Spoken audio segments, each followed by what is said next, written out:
This boy lied about his age just to date me. Story time. So I ran into his cousin, who just so happened to go to the same school as me. What a small world. Anyways, we start having a conversation, and she asked me, oh my god, are you dating Binky? And I was like, oh, how do you know that? Because at the time, I didn't know that she was his cousin.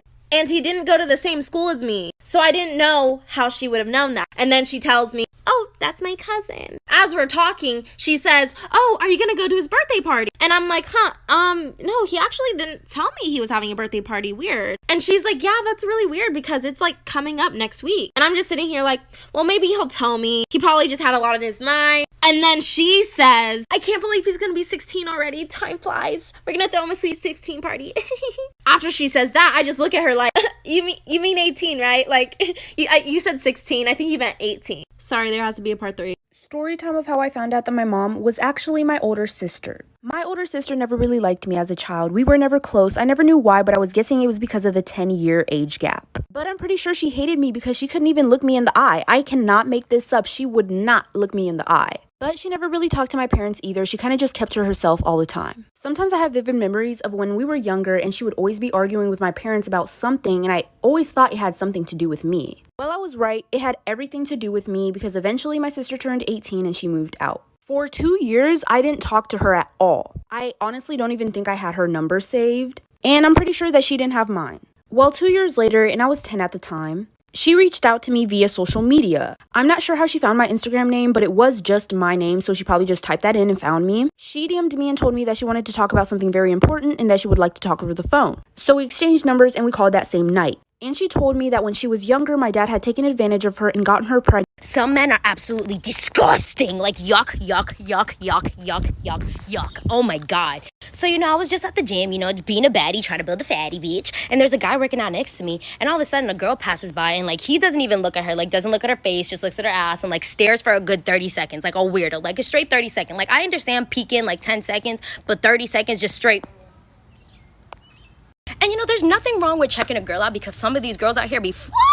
They be making you break your neck just to look at them because they're bad bitches, so it's well deserved. But the problem is, this man had the audacity to look at his friend and be like, that's a hard 6. And then he started criticizing everything about this girl's body, even down to the fucking leggings she was wearing. Oh my god. But then, bitch, it got worse because then I started noticing that they were following different girls around the gym while they were doing their workouts, and they were rating them and critiquing them as to why they wouldn't or would smash. What the fuck? And in my head, I'm like, first of all, y'all are hard fours. I don't know why y'all talking when you look like the creepy uncles at the barbecue, bitch. Story time about how my boyfriend and best friend were sneaking around behind my back. So a little background information, I was 15 and in 10th grade. So my mom and dad were split up and I was pretty much allowed to do whatever I wanted because of that. So I was dating this boy named Jacob. Well, my best friend Alice literally hated him. Low-key, every once in a while, she would try to break him and I up. And when I would call her out on it, she would just deny it. Anyway, so the one day I didn't go to school because I was super sick. So the whole day I was trying to text Jacob and Allison, but nobody was answering me. Which was extremely weird because no matter what, Allison would always text me back. So after I knew the school ended, I went to Allison's house. Nobody was answering the door, so I used the spare key. I walk in and all I hear is a very loud banging coming from her bedroom. So I walk in, I see my boyfriend and her together, and then he starts saying that she drugged him. So I went on his phone, I see a bunch of old text messages between him and her, and them exchanging pictures. And then sis wants to start giving me an attitude, so I punched her in the face, and then I left and I don't talk to either of them. Story time about when I lost my virginity to a water slide. So do you guys know those water slides that you stand in and then they suddenly drop you straight down onto the water slide? If not, look them up on YouTube. There's nothing like them. Ah yes, the sweet memories of my first time on one of these. I feel that my mental and emotional scars have healed enough to tell this gem. At the time, my girlfriend, now fiance, worked as a photographer for one of those resorts with the indoor and outdoor water parks. One of her perks was that her and a family member or friend could get into the water park for free. So one hot summer day she had off, we both decided it'd be fun to go there and cool down for the day. While we were there, I discovered one of their most thrilling looking water slides. Basically, you stand in this tube and then the slide operator presses a button and the slide drops you straight down 90 feet before you actually start going down the water slide. Me, being a thrill seeker, of course, had to try it. So I made a great climb up to the top of the slide, stood in line, and finally it was my turn. Once I got in the tube, the operator told me to keep my legs crossed. Now I'm a pretty big, heavy guy, so I was like, that's uncomfortable as fuck. I'm not doing that. So there I was, standing in the tube, having a panic attack from anticipation, with my legs not crossed. The operator finally presses the button and the bottom opens and I fall straight down the water slide. Very quickly I realized why they have you cross your legs. Water shot so far up my ass, so fast, I swear I tasted it in my mouth.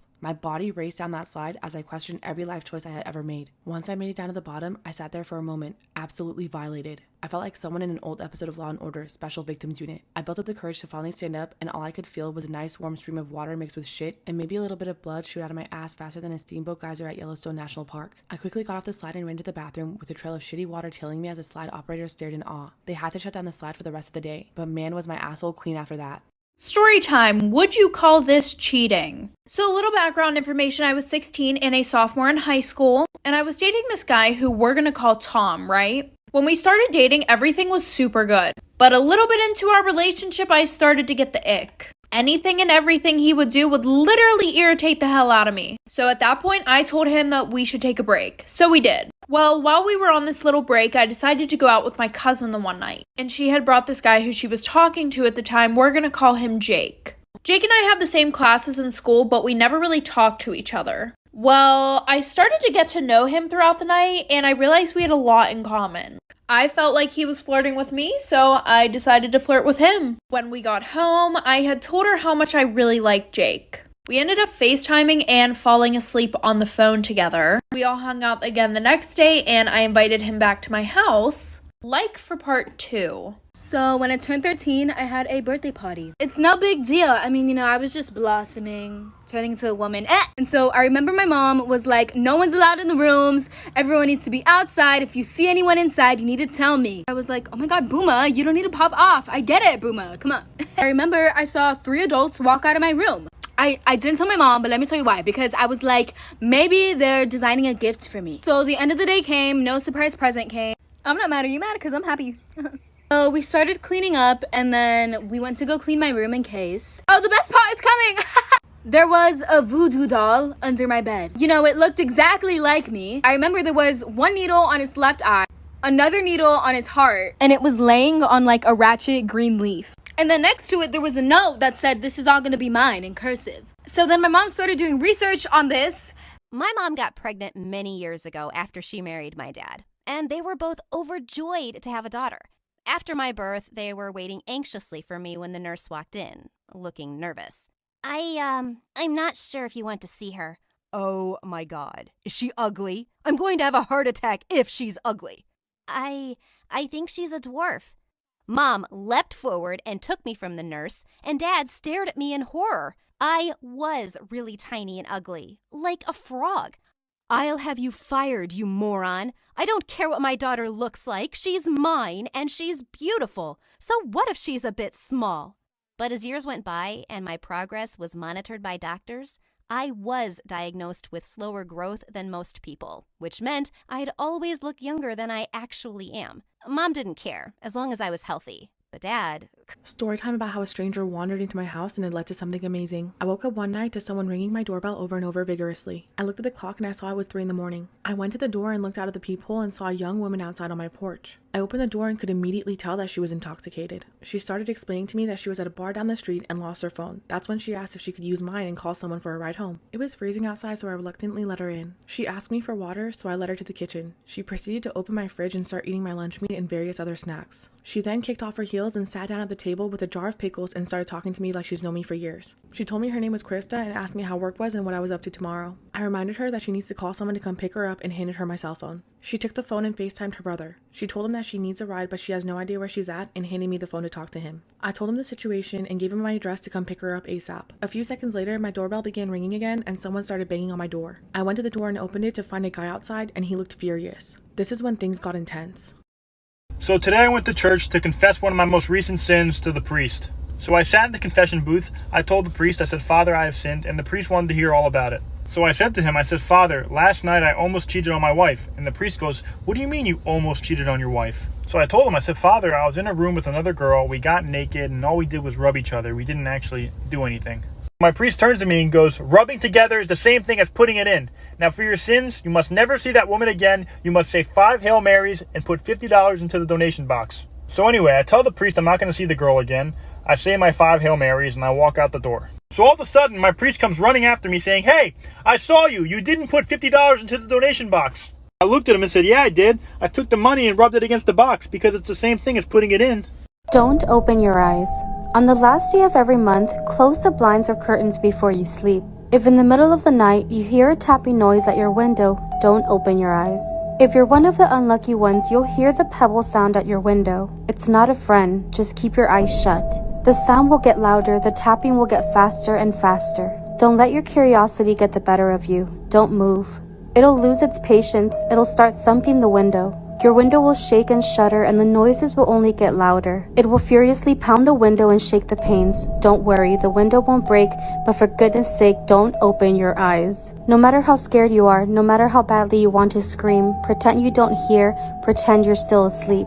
After a while, the noises will stop. Don't fall for it, keep your eyes shut. Try to sleep if you can. Don't get up, don't open your eyes until the sun comes up. Those who do open their eyes, well, no one really knows what happens. If you're ever driving late at night, don't do what they did. One night, a boy and his friend were on their way to a school dance when they saw a girl on the side of the road looking lost. They stopped the car and asked if she needed a ride, and she asked them to take her home. They said that they were going to a school dance and asked if she wanted to come too. She agreed. But these boys wouldn't know yet that this girl was not an average hitchhiker. So they all got in the car and the girl sat in the back seat. After a while, the girl would constantly say that she was cold, so one of the boys gave her his jacket. They got to the dance and things were pretty normal, but what happened after would make the boys question reality. When the night was almost over, it was finally time to take the girl home. When they almost arrived, the girl told them where she lived but told them to drop her off close by so she can walk the rest of the way. So that's what they did. But after the girl walked away, the boy who let her borrow his jacket realized that he never asked for his jacket back. His friend said that they could just come back tomorrow for it. The next morning, they came back expecting to get the jacket and leave, but things were not so simple. They came up to the girl's house and knocked on the door, but they were shocked at what they discovered as soon as the door opened. Follow for part 2.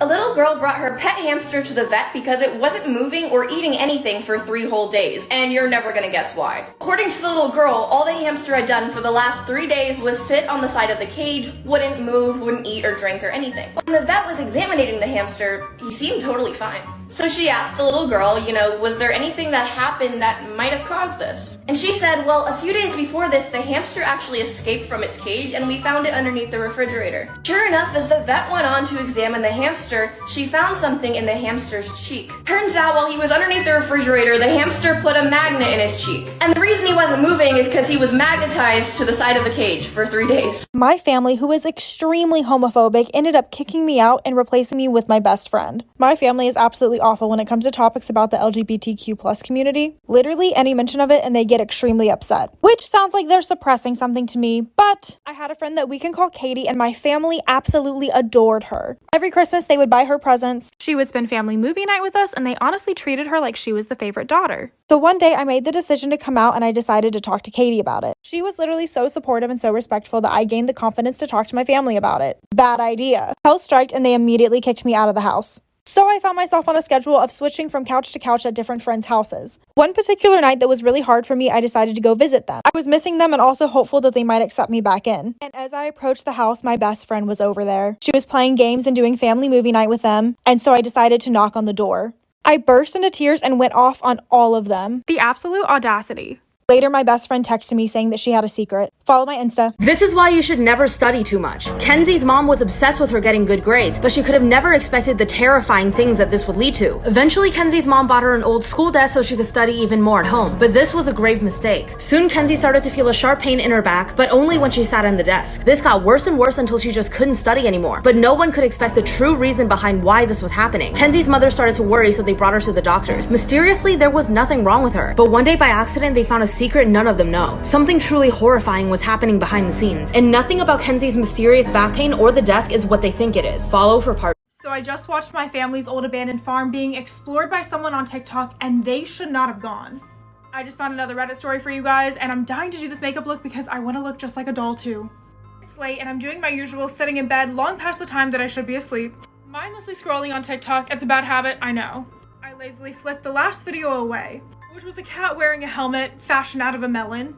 And a live feed takes its place. It's dark with torches or headlamps, making almost a strobing effect in some crusty old building. Ghost hunters or something like that, not my thing. I raise my fingers to scroll again, but at the last second, something catches my eye and stops me dead. The camera pans to a black and white framed photograph on the wall. And it's my grandparents on their wedding day. Sat stock still, watching intently as the camera moves forward. I would recognize that photo anywhere. Having examined it countless times as a child visiting their farmhouse.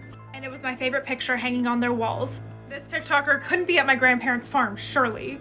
But it was true that it'd fallen into a state of despair after their passing. Abandoned Explorer 305, I take a mental note and click on their page and see where else they've been.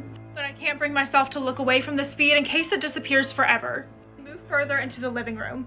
A leather armchair, well worn in its day, but now the cushions were sunken in and the fabric was torn beyond repair. The fireplace exposed stone and an enormous oak mantle. Once the impressive focal point of the room, now warped and cracked. And a lucky horseshoe hung dull and lifeless. The person holding the camera is speaking. And I'd hardly even notice because I was so wrapped up in a cloud of nostalgia and outrage at this place being invaded. This next part is absolutely chilling. I, 36 female, have a daughter, Sadie, 12, with my ex-husband, John, 39. We got divorced 5 years ago and I have primary custody while he sees her 2 weekends a month. Last year, he got married to Amanda, who has sole custody of her kids, 10 and 8 female, from a previous marriage. Amanda is a stay-at-home mom, not for any health reasons or so on. She just doesn't want to work, while John works 9 to 5. He makes good money to support them, but not enough to live in luxury. I have a much higher paying job. Since it's just me and Sadie, I make sure that she has the best possible life. She goes to a private school, set up her college fund, and she has much better things than most kids, phones, clothes, etc. I still manage to raise her to be humble and not take things for granted, and she's one of the hardest working people I know, always making sure to get good grades and keep her room tidy. Well, the last few times she came back after a weekend at John's, I noticed that the clothes she was bringing back in her duffel are A, not her size, and B, much cheaper and poorer quality than what I usually buy for her. I asked her why that is, and she told me that while she's at her dad's, Amanda takes away her nice clothes and gives them to her kids while Sadie gets the clothes they buy from Target. I asked her if she wanted them back, but she said that she didn't mind sharing since all of her favorite clothes were kept here. The problem came when I went to pick her up last weekend. I had a business meeting and I couldn't drive her over, so Amanda offered to just pick Sadie up from school, which hadn't happened before. When I got there on Sunday, John and Amanda asked me to sit down with them, and when Sadie came to hug me, Amanda sent her to her room quite harshly, saying her punishment wasn't over yet. I was confused because Sadie very rarely misbehaves. They sat me down in the kitchen and said that it was unfair for Sadie to be going to a private school while her kids go to a public one, so they decided that Sadie would be pulled out of private school and put in the same school as the girls. They also said I should keep up Sadie's punishment because when they told her, she blew up at them, told them it wasn't fair, and yelled that Amanda and her kids weren't even her real family, all they did was steal. I told them in no uncertain terms to fuck off. I would not be pulling my child out of a school she likes away from her friends because they can't afford it. I told them that they could easily make as much money as me if Amanda started working in her field because she has the qualifications and the job market is very good. I told them that their money problems are not my issue, and if Sadie's items get stolen again or they try to pull her out of school, I'll be taking this to court. They've been blowing up my phone ever since, calling me a selfish asshole, and after telling the story to my friend, he told me that I was rubbing my success in their face, but I still don't feel like I did anything wrong. Am I the asshole for telling my ex that his lack of money is not my issue? I was in class on Zoom. I wanted to go to sleep, honestly, because like when I'm tired, I go to sleep. I end up falling asleep and then class ends and everyone starts leaving the class. Except me, because I was like in a whole other universe at this point. I was dreaming, I was flying. At this point, me and the teacher are alone in the call. This is the best part! Then the teacher starts talking to me and he's like, Samantha, wake up. Samantha, please. Samantha, you have another class. He woke me up, but I was half awake, so I didn't really know what was going on. So I thought it was my brother waking me up, and I straight up yelled. I was like, shut up, you fat booger. And so then I realized, oh shit, I just called my teacher a fat booger. And now he scheduled a parent conference. I'm going on Monday, so I'm really excited.